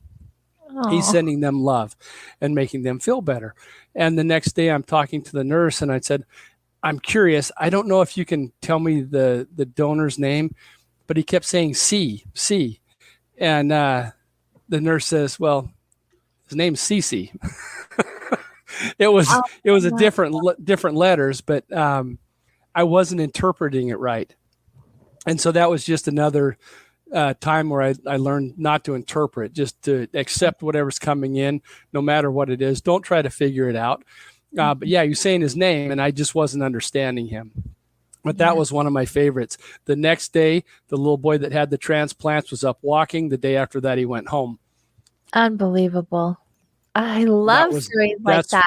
One of my favorites, and I was so excited about the name, and that is associative remote viewing, and the same with being in that house, same type of thing. Yeah. Oh, it's so neat. It's so neat that we have the ability to learn and then do it. Yes. Like yeah, and to be a part of it. that is beyond rewarding. I was so happy. Of course, I was sad that the one boy didn't make it, but the other boy did, and he's doing great. And I believe I helped that family heal that lost their little boy. Oh, that is so and he awesome. helped them heal. That was the wonderful part. He sent that energy out. That wasn't anything I was controlling. He filled up. He got strong enough to do it and sent it to his family. It was beautiful. Yeah. I was gonna say, yeah, it was a team effort for sure. How awesome. That just makes me feel warm and fuzzy. I love those stories. Me too. They're the best. They're the ones that I just want to keep hearing over and over to remind me. Yeah. Don't forget your purpose. Don't forget it. This work can be exhausting, and and there can be times where you're thinking, I didn't help this person at all, where you have to remember the observer effect. They might not realize it, but you helped them, and there's a change made and things are better. Even if it's 1% over a year is huge. So I think everything we do is a win. And don't beat yourself up, but it's exhausting work at times, and it's wonderful to have things like this happen that really energize us and focus us and sharpen that blade so that we can keep doing what we do. Absolutely. Yeah. Energy is energy. That 1% is energy. So every little bit counts, like we said earlier. You also were into ghost hunting. Yeah. Is this where everything began because of little bits and pieces you've shared? I think it might have been. Yeah. Between maybe the shadow people, but I think I was probably seeing ghosts as a child. Always been fascinated / terrified of ghosts. And I can remember my parents might have fallen asleep or something, and I'd creep out in the front room and watch Night Gallery, Rod Sterling's show after Twilight Zone, and there was always a ghost coming through the window, and the curtains would billow out. So of course, every time a breeze came by and blew the curtains, I just knew a ghost was in my room. But I think I was seeing ghosts when I was little. Always had a fascination, but terrified of them as a kid. And then had the chance. A friend of mine was going to go ghost hunting with a group and invited me to go, and I went with them and met a lady who it was also her first ghost hunt, and we talked a lot, and turned out that we kept getting left out of the investigations. They for some reason wanted to grow this thing big, and then they had too many people, and her and I were always left off. So we just decided, you know what, we've got all the equipment, let's go do our own thing. And so we started our own group and just learned as we went, and had a lot of fun with it. I've done over 300 investigations and recorded some amazing EVPs. One of some of my favorites, I would ask, crazy metaphysical questions, and my group would always laugh. Oh, here's Todd with his metaphysical BS. Let's just let him go with his thing. But I was in a house one time in West Valley, and I asked the question, how do you travel? How do you get to the places that you go? And the response we got in an EVP, electronic voice phenomenon, that you get on your recorder, the response I got was out of time. And the way I interpreted that was that it travels outside of time somehow. So it can go great distances without time taking place. It can be in multiple places almost simultaneously because it's outside of time. Another fun one was in Eureka in the West Desert of Utah. That's where I grew up doing EVPs with my dad. Oh, so you've been to Eureka Cemetery? Yes. Okay. So we're up there, and that was a fun night. We get there, and we're coming from Logan and Ogden, so it's a drive. It's like 3 hours for some of them, and I think it was about 3 hours for me. And we get there, and as we're pulling up and parking, another team's running down the hill from the cemetery. You can't go up there. There's an evil spirit. Run away, run away. And we go up there anyway. And it was almost to the point where they were going to fight us because they were so worried. And I just told them, look, I'm doing this for this. I'm not going to leave when something's active. And we go up there. And one of the guys that I was with, and it was before I was doing a lot of energy work, I knew I could sense things, but this guy was really good at it. And while we're up there, he said there's 3 entities protecting this area, 3 monitors that are checking everything. He says we have to be very respectful. Nobody can spit, nobody can pee. And you don't make any mess, don't litter, don't do anything, because they're watching, and we have to be on our best behavior. And as he was talking about this, we get an EVP that says, who brought us this? But it sounded a little odd. So I reversed it. And it said, brought his message. And that's one of my favorite EVPs of all the things that ever happened. That was also the place of my second scariest moment, ghost hunting. That place is freaky. It is. And it really is. Anybody that goes there, you need to understand that you can talk, and the way sound travels, somebody a mile away can hear you like you're on the other side of a tree. It's weird how sound travels up there. And we're up there. There was 3 of us, and I walk around a tree. This was another time that we were there. I walk around one of those scrubby trees, cedars or whatever that are out there. Walk around it, the sage, and there's a guy standing there, and another group had shown up. We didn't know they were there. They didn't know we were there. Both of us, it turned into like Daffy Duck from the old cartoon. I think we both just fell apart and were on the ground, scared us to death. That was the second most scared I'd ever been. And I had an adventure there's an old cheese factory by Logan that we used to go to. It might be knocked down now. It was in very bad shape, and this was close to 20 years ago, but they stopped letting people go in because it deteriorated so much. But I'm walking through that thing, and I'm in the very top floor, and there's this big arch window that the glass is gone. The brickwork's there. It's really cool looking arch. And as I'm standing there looking out over the Cache Valley, and all the lights and stuff was just gorgeous, I look to the side and I see this spider, and its body was as big around as a nickel and thick. It was this gross gray color. It wasn't furry at all. It looked almost mechanical. And I'm looking at this thing. I get way down with my flashlight, and I'm looking at it, and I'm kneeling down and looking at it. And there was a bird like 2 feet from me that flew between me and the spider out the window. And I about came unhinged. I didn't know that bird was there. I was fixated on the spider, fixated on ghosts. And then that noise happened. And I might've screamed like Flanders. I'm not 100% sure I didn't do one of those, but it probably wasn't my bravest moment. Well, I think we get ourselves so psyched up when we go to different areas, right? Yeah. Well, I know when I first go, I'm not really that scared, but once I start feeling the energy and start seeing energy, it definitely changes you. Then you're on edge. Yeah. And it's easy to be jumped. Yeah. I'm curious. Do you remember the first time you were listening to your recordings and heard an EVP? Oh geez. I was young. My dad was always into this. So I grew up around, we'd always go to the West Desert to rock hunt. So in the middle of the night, he would almost always have a recorder going, or when we would go around the mines or the cemeteries out there. Yeah. So, I mean, I was a child. I don't even know. 6, 7, 8. I wasn't very old. I can remember reviewing some tape, and it was from a house in Ogden, and I was walking down a stairway, and I can't remember what I was asking, but something goes smack. It says smack, like it's going to slap me or something. And I can remember hearing that the first time. I'm all alone in my basement listening. My skin started to crawl. I didn't know whether I wanted to run and never do this again. But it really woke me up, and that Yeah, one will never leave me. That was the first one I heard, and I could I've see heard that. them.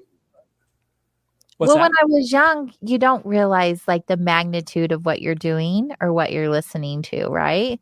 Right. My dad did it because it it was probably fun for him or interesting for him, and I believe my dad's pretty empathic and very sensitive, so I'm sure there were reasons why he was doing it back then.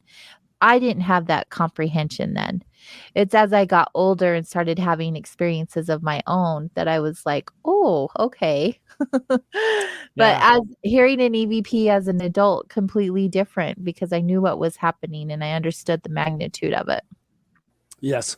Yeah. But yeah, that first one, I've been better since, but that first one really lit me up, and now it became fun. We did an investigation in Preston, Idaho. You could, for those of you who love Napoleon Dynamite, and I love Napoleon Dynamite, Pedro's house was about 6 houses down from this house. Oh my gosh, And okay. it was the most active place I've ever been in. I put my recorder in the Such an attic. old town. It is. Yeah. So I stuck my recorder up in the attic, and we were doing our stuff downstairs and in the basement and everything. And as I'm listening to the recording, it was about an hour and 15 minutes. And I had like 145 EVPs during that time. No way. One thing after another. It was exhausting to listen to. That hour and 15 minutes took me about 6 hours to review because I kept stopping to listen. Mhm. But there was a dog doing a barking whine type noise up there. There was a little girl talking to a woman, and the woman was very protective of her. There was this horrible man swearing and just being super aggressive, and that woman seemed to be protecting the little girl from him, and a couple others. But yeah, there was almost 150 EVPs in that one session. It was That's crazy. unbelievable. That's so many. I know when I've gone ghost hunting, if you will, it's not that exciting. You sit around a lot and wait a lot. So things don't Yeah. happen like that. That's Yeah. insane. That's so much activity. Yeah, and I don't like a lot of the new things people are doing, the different boxes that say words and things like that. I think they get too wrapped up in that and they miss what's going on around them. They're not paying attention to what's going on. I would much rather go with a group that just has recorders, maybe a couple of EMF detectors, K2s or EMF detectors, either one, and video. But Yeah. I don't like all those things that talk. And there's probably a place for them, but to me, it takes away from the investigation, and they just get too wrapped up in the things it's saying that don't always make sense. Sometimes you can kind of make it make sense, but most of the time it doesn't, and they get too wrapped up in something. I just don't know how accurate they are because the whole energy thing, just because you think you hear something or even possibly hear it doesn't mean that it's a ghost. Right. It'd be residual energy from something else. So that leads us to another thing. What are these things? Are they spirits? Are they somebody stuck between realms? Right. Are they somebody in a dimension that's close to ours and we're just in a place that's very thin so we All can hear very them? valid. And do they hear us? I've often wondered if I'm on a ghost hunt on this side of the veil and there's another group on the other side of the veil, and they're picking me up as an EVP and I'm picking them up as an EVP. Exactly. No, these are all questions I think so many of us will ask too, because we just don't know. We just don't know. We don't. And the scientific method's not going to tell us. I love how creative there are some super creative people out there in the field, dreaming up new things, new way to test things. And I think over the next 10 years, we might get some answers. There's a young man in Florida that does some really cool stuff. He, not so much going out on investigations, but he'll take a recording from a celebrity, and he chops the recording up and just throws all the words around, makes a salad out of it. Then he does an interview and asks a question and turn, and so he'll start the record. He'll take a half-hour interview, chop it all up so the words are in different places, and start running that, ask a question, turn it on so it can record. And he gets answers.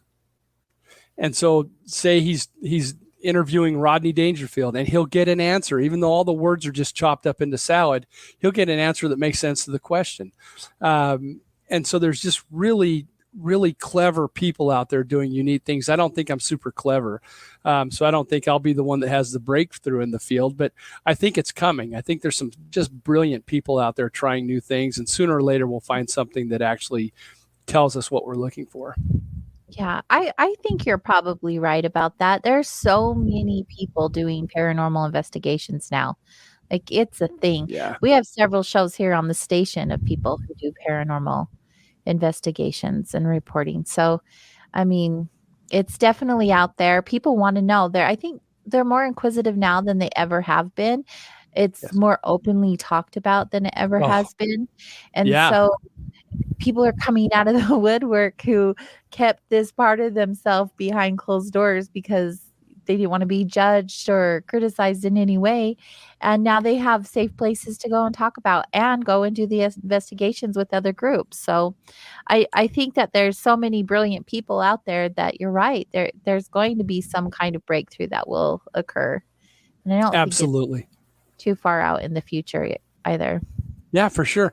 When I was in high school, I didn't talk about this a lot. I was super interested in Bigfoot and UFOs and ghosts and everything. You didn't talk about it a lot because you were immediately ridiculed.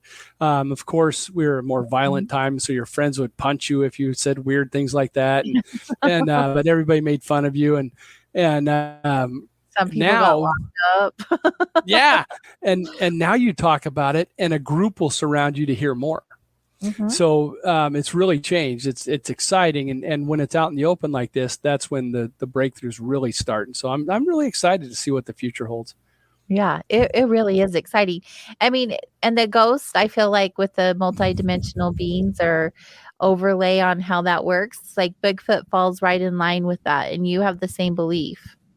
Absolutely. So when I was going through a ceremony to get my spirit guides, my animal spirit guides, and we were in a remote place in the West Desert, and it had snowed and there was ice, and we were on a hill. And so you would walk up this hill around a fire and then walk down the other side, and you were just doing these walks around and around and around, and you were opening yourself up to your guide, for your guide to come into you. And they were saying you're probably going to act a little bit like your guide when it comes to you.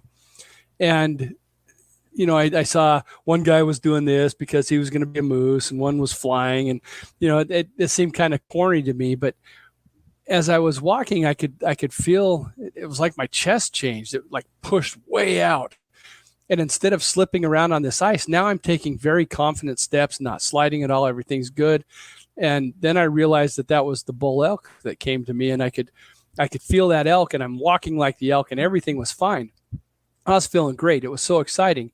And then it left me, and I'm watching everybody else, and they're still doing all their stuff with their spirit animals. And I'm really upset because mine left so fast.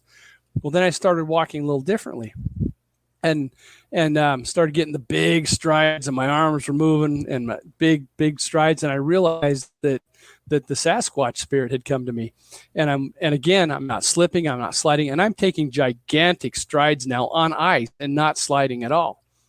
And I walked around the fire, and I was going up the uphill side of it, and I looked down the mountain range, and I just knew that if I wanted to, I could leave that group and almost walk across the mountaintops and be hundreds of miles away in a second. And I think it's because they leave our dimension maybe just slightly, and much like, time, 5 minutes here could be an hour in quantum, or vice versa. And I think maybe distance is the same thing, where 3 steps when you're just outside the veil takes you miles away from where you are in this dimension. And I think that's how they just disappear on us. And I think they're in other dimensions, and that's why we're not finding bodies. and why we find tracks that just lead to nowhere and just disappear just stop. So I think that's what's happening is they just step outside this plane.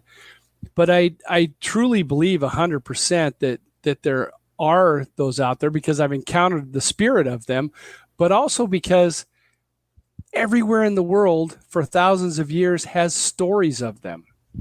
They all have different names, but it doesn't matter if you're in Mexico or Sweden or Iceland or Australia.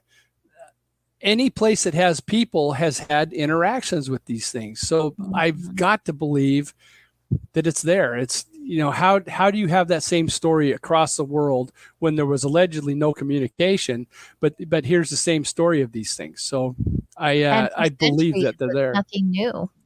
Mm-hmm. Yeah. Wow. So, yeah. I wish we had more time. Oh my goodness. We're not even going to be able to talk about NDEs, which is another one of my favorite topics. Yeah. But I want to make sure that we get to talk about your show. Tell us a little bit about your show. Sure. So it's called My Side of the Universe, and it's on KOAL out of Price. And currently I record it out of my office in Oregon, and then they broadcast it on Saturday nights, and then it moves to a podcast at castlecountryradio.com. And there's a few of those on my website, on the Slipstream Shaman website.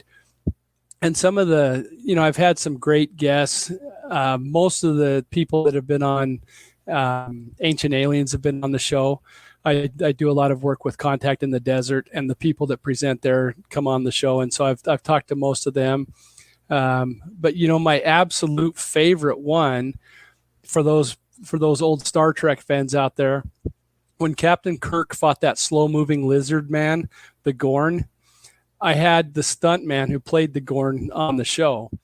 And that was an absolute blast talking to him and just how down to earth he was, talking about hanging out with Shatner and he'd been he's a stunt man, and he did multiple stunts for the show. He was on several episodes. He jumps through a window in one of them and screams, "It's festival time," or something like that. And what an honor it was to talk to the scariest thing that I ever saw as a kid. Yeah. That slow moving Gorn terrified me as a kid, and I got to talk to him, and so I was super happy. Yeah, I bet that it's really cool to talk to people that you would connect with in that way. Absolutely. That is so neat. I was just looking at your talks and interviews. I see that you were on Rogueways. That's cool. Mm-hmm. Yeah, there's been some nice ones, and Michelle, who worked with you to get me on this, set me up with those, and it's she's really great, and so yeah, I've been on shows all over the U.S. Lots of fun. And then one of the amazing things I talked about a little bit is we can talk to anybody. I've had 3 different people that live on Easter Island talk to me from Easter Island, for interviews, and people in Ireland and all over the world. And it's like you're right there. I can remember as a kid getting yelled at because I'm talking to my grandfather for more than 2 minutes on the phone, and how expensive it was. And now I can call the most remote place on the planet for free. So technology can be cool. Yeah. It's very so cool. Good. Yeah, it really is. I mean, what a blessing that we have this, that we're here in this time and space to be able to have all of this connection and have the opportunity to have these conversations that we weren't able to have even 10 years ago. Yeah.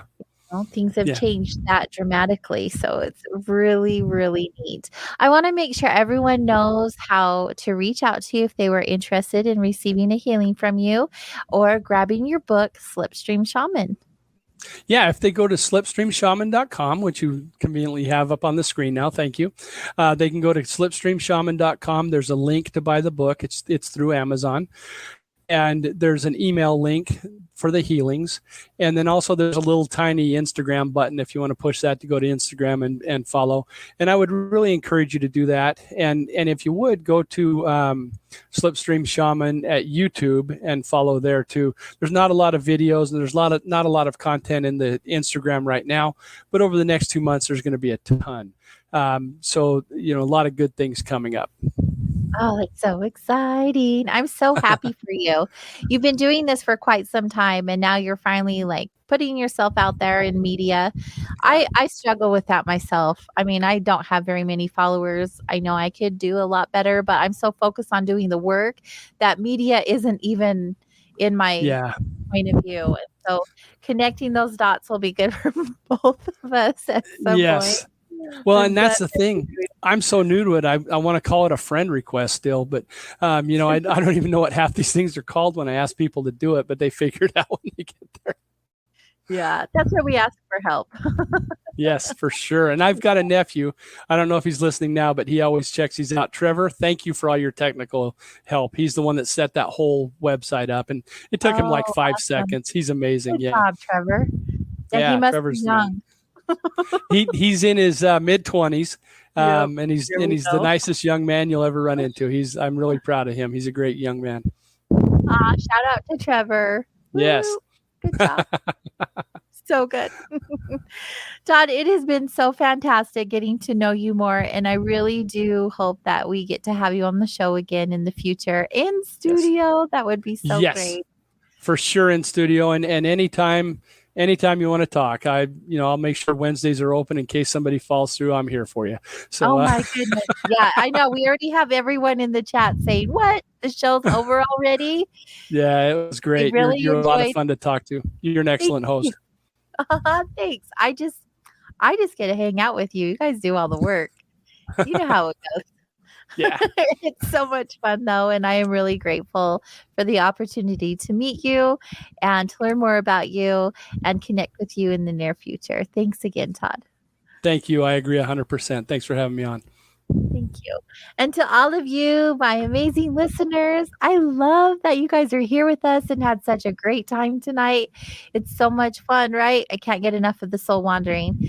Thanks for being here. And a shout out to Chanel, my producer, putting all these good things up on the screen so you have all of the information you need. She's amazing. Remember, everyone, be good to yourself and be good to each other. And we'll see you all next week. Good night.